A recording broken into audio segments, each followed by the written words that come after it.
He's trying to die. What's he doing? Oh my. It's okay, let's do this. Dash attack. Okay. So I think the biggest thing that's happening right now, there's combo optimization for sure with Mithra, but also just overall tracking of where someone is going and making sure that you're right next to them as much as you possibly can be with Mithra. Of course, it's not bad. Like right there at the end, when I got that dash attack, the only reason why I got it is because I was as close to you as I was. Right? If I was like super far away, if I was Mithra, then sure I can get there, but you probably wouldn't have died. But since I was Pyra, I'm right next to you. You missed the F smash, I'm right there to get something. When I'm playing Mithra too, it doesn't matter really where you are. If you're in a juggle situation and I can't actually get up there to catch you, then I'm going to try and let you land somewhere, but be right next to you or right underneath you so I can get either a grab or a nair, dash attack, up tilt, something. A lot of the times what's happening when you hit me is I am able to mix you up at a disadvantage, or you're just relieving pressure. So this is going to be a practicing thing. This is like getting better aim in a shooting game. You can basically never have aim that is too good, right? This is just like you have to grind this for a very long time. But whether or not it's focusing up and trying super hard to try and stay right next to me or whatever it might be, just make sure that if you get me off stage, you're staying close to the lip, you can get a ledge trap or you can get that down air. If I am on a platform, you're under the platform. Like let's say if you're up on the platform here, I'm definitely not like here or here waiting for you to come and fight me. I want to be right here throwing things out and trying to pressure you. Also, if you're up in the air here too, I'm not going to try and jump up and catch you if I have to waste my double jump to get up there. You can just air dodge for free, or if you can just like drift away from me or air dodge like in a direction to get away from me, I'm going to stay on the ground. And as soon as you air dodge, if you go to the platform, I'm right here. If you go past the platform, I'm right here. Let's keep going. And I want you to try and pay attention to how I'm tracking you, but also how you should be tracking me. If you notice when I get out of things, if I mix you up, that's different. But if you just don't go to a certain spot, then I'm going to try and call that out too. Okay? Okay.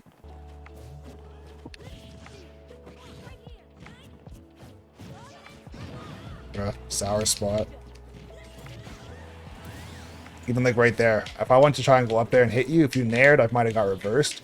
But I stayed close. I stayed onto the platform. You actually did a pretty good job of landing like almost through the platform with your down air too, which is hard to do on your part. It's just unfortunate that you barely missed your down air. I got the F smash.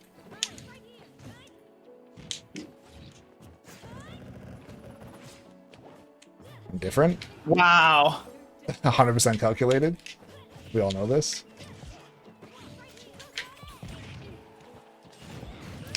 Red. I had to do it, bro.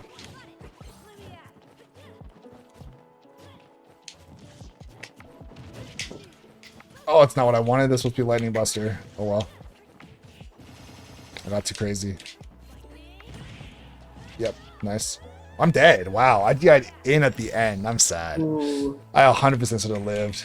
I'm trolling. Okay, nice.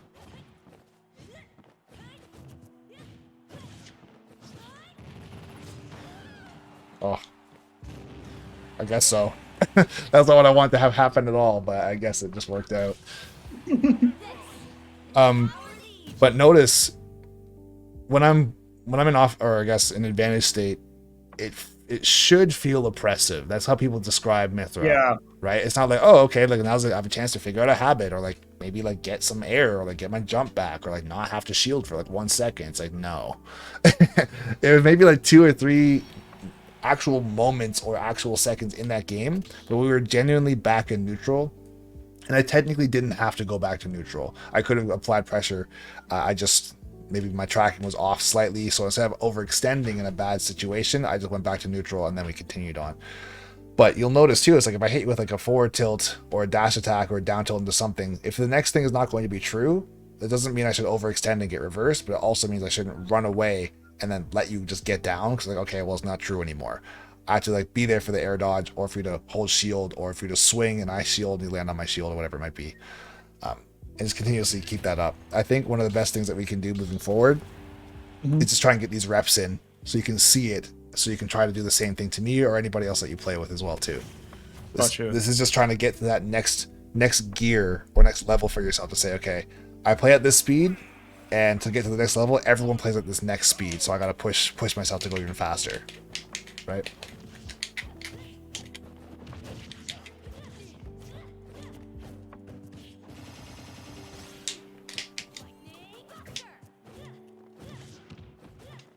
That triple, he's different.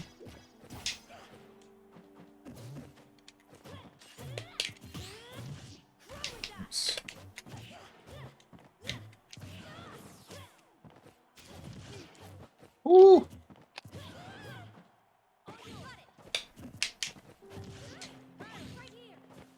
I'm dead. Oh, that was so nasty if I got that, yo. It was super unnecessary, but oh my. All good.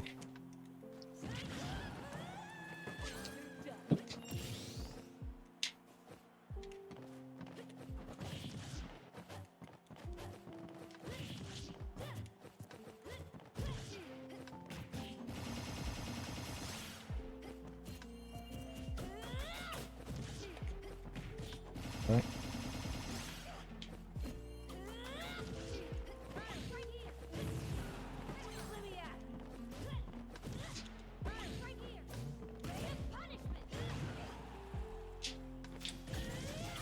Oh, it's all good.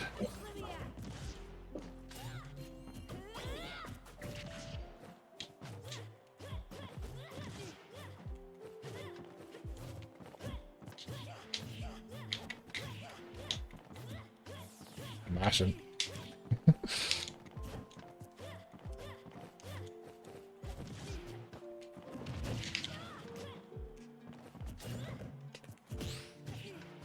Right there, you gotta definitely do turn around up B.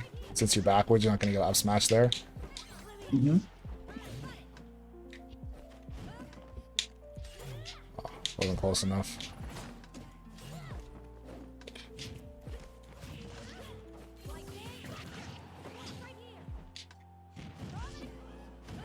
Got to go for it. Well, not that part, the first part. I guess one other thing is what's going through your head right now as far as just the game's general thought process, overall feelings, everything.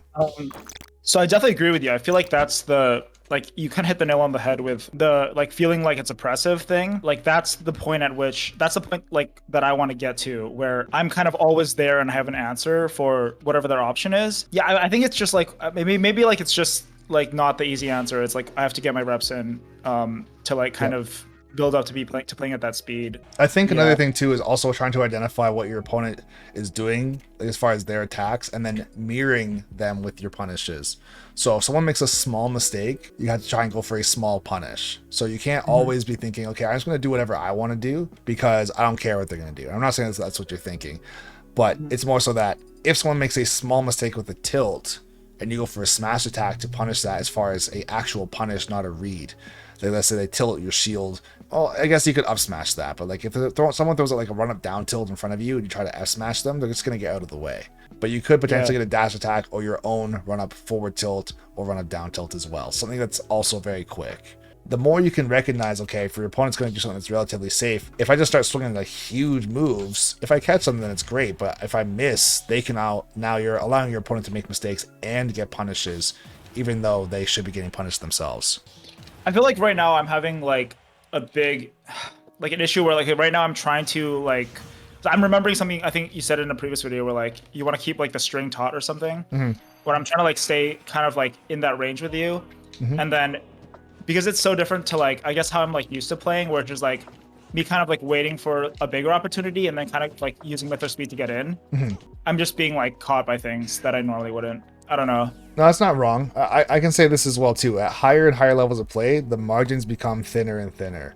So, for example, at let's say mid or low level play, we could play neutral where you're over here and I'm over here, and then I'm gonna strike like this or like jump in with something right here, then just run away to here because this is where I feel safe. At higher levels of play, I don't have to run away that far to feel safe. I can go like right here and like walk like that, right? So if you feel like you're getting caught, or let's say I don't know, the pacing feels a bit weird, it's because of, like at higher levels of play, if someone has better reaction time or not better reaction time, but they're reacting to situations more appropriately, I should say, or let's say they have confidence in their spacing, they're actually landing their hits, they know how to follow up properly, they're predicting what you're going to do better. If they're doing better at all those things, they don't need nearly as much space, because over here this feels safe because I can react to the situation a lot faster, or a lot more safely, I should say. Right? If you go for an F smash over here, it's like, okay, I can go over and maybe do something. But if you're right here, if I predict an F smash, if I want to get like my own F smash, if I run all the way to here, yeah, I'm safe. I didn't get anything, so I got to try and stay close. and keep that Yeah. neutral as, like, I guess in this situation, having that taut rope much shorter, right? Because the video you're referring to is the Mega Man one, right? And Yeah. he also has projectiles too. We have, or you mostly have speed. I have some speed with Marth, but Mithra definitely has speed as well. So you can stay a little bit closer. I guess he can also be a little bit further away since he does have the speed. For Pyra, you definitely have to play closer because he doesn't have the speed. What we were talking about before, as far as playing Oppressive, that is once you've won neutral. It's not a constant, because I guess the gray area is play Oppressive advantage can also feel like playing like aggressive or reckless neutral and overextending until something happens. You don't want to do that. I can say if we were to look back when I was playing Mithra, I definitely was still trying to play safe for the most part. But once I hit you, that's when I didn't let up at all, right? Gotcha. Okay. So you can still get in close and play safe and not throw things out, right? But once you actually make contact with your first hit or whatever it might be, then you want to continue that. So if I, let's say, hit you with a fair, that is back away. It's like, well, I shouldn't have done that. I should have gone for a fair dancing blade or fair into down tilt, and then push you along the stage and then try to get an eventual ledge trap, right? Versus like hit you once and then back off and then, well, that was scary. Let's try it again. Okay, that was scary. That was scary. Keep on doing that. Like, you can win doing that, but I'm trying to make it like, let's say, oppressive. I'm trying to make it so that if you make a mistake, it's a huge deal versus saying, oh, you got like backhanded once and now you're basically going back to neutral. Okay. So yes, it's patient and safe neutral, then it's aggressive and oppressive advantage state. Okay, that's also switching gears as well too, to say it's time to play very safe. I guess, I don't know, I've been thinking about like different analogies for this. I'm definitely not a fishing guy, but if you've ever gone fishing or watched someone fish, it's the same thing. You could be sitting in a boat for hours and nothing happens. But as soon as it's time to actually catch the fish, you got to go balls to the wall and try and reel this thing in. Yeah. Right? So neutral could be this for quite some time before anything actually happens. And then once you're in, it's like, okay, time to execute this combo and not mess up. And then read air dodges and double jumps and be oppressive to get someone into a tech chase situation, ledge trap situation, getting regrabs, whatever it might be. And then you go back to fishing again because now you're just back to neutral if that's the situation. There's very few 0 to death situations or even clips where the 0 to death itself is like 40 seconds. Most 0 to deaths are nearly 5 to 7 seconds because they just did everything right and just destroyed the other person. Right? Maybe 10 seconds max. But it's not like, oh, 0 to death, 45 seconds. Like, that doesn't really happen. It can, but like, that's not really. It is a 0 to death by definition, but it's not really like, it wouldn't be clipped, I guess you could say.